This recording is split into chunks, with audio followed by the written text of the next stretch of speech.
teman-teman, kenalin nama aku Wicu Wulandari dengan NPM B1002443 dari kelas C. Pada kesempatan kali ini, aku akan membahas apa itu merek.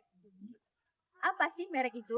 Merek menurut pasal 1 angka 1 Undang-Undang Nomor 20 Tahun 2016 tentang merek dan indikasi geografis, merek adalah tanda yang dapat ditampilkan secara grafis berupa gambar, logo, nama, huruf, angka, susunan warna dalam bentuk 2 dimensi atau 3 dimensi, suara, hologram atau gabungan unsur tersebut yang dapat membedakan barang atau jasa. Selanjutnya yaitu mengenai hak atas merek. Maksudnya di sini adalah hak atas merek yaitu hak yang diberikan oleh negara kepada pemilik merek, yang mana pemilik merek ini sudah mendaftarkan mereknya untuk digunakan sendiri atau memberikan izin pada pihak lain untuk menggunakan merek. Dasar hukum yang digunakan yang pertama yaitu Undang-Undang Nomor 20 Tahun 2016 tentang merek dan indikasi geografis. Yang kedua yaitu Agreement on Trade Related Aspect of Intellectual Property Rights atau yang sering kita sebut TRIPS. Yang ketiga yaitu World Intellectual Property Organization. Selanjutnya yaitu mengenai sistem perlindungan merek.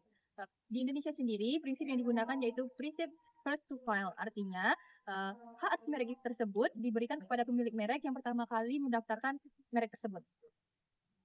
Selanjutnya yaitu mengenai jenis-jenis merek. Jenis merek ini ada 3. Yang pertama yaitu merek dagang. Merek dagang ini digunakan untuk barang yang diperdagangkan, contohnya yaitu Indomie.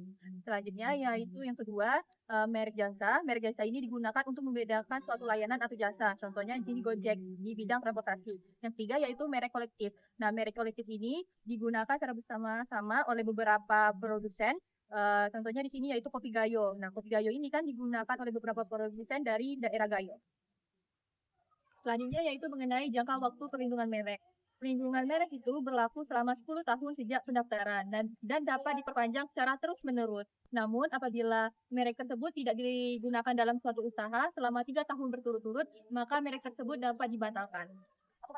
Jika terjadi pelanggaran hak seperti penggunaan merek yang sama persis berdasarkan pasal 100 ayat 1 Undang-Undang Nomor 20 Tahun 2016, maka dapat dipidana penjara selama 5 tahun dan atau denda sebanyak 2 miliar. Dan kemudian apabila terjadi pelanggaran seperti penggunaan merek yang mirip berdasarkan pasal 100 ayat 2 Undang-Undang Nomor 20 Tahun 2016, maka dapat dipidana penjara selama 4 tahun dan atau denda sebanyak 2 miliar. Dan kemudian untuk sanksi perdatanya dapat digugat atau diminta ganti kerugian melalui pengadilan niaga.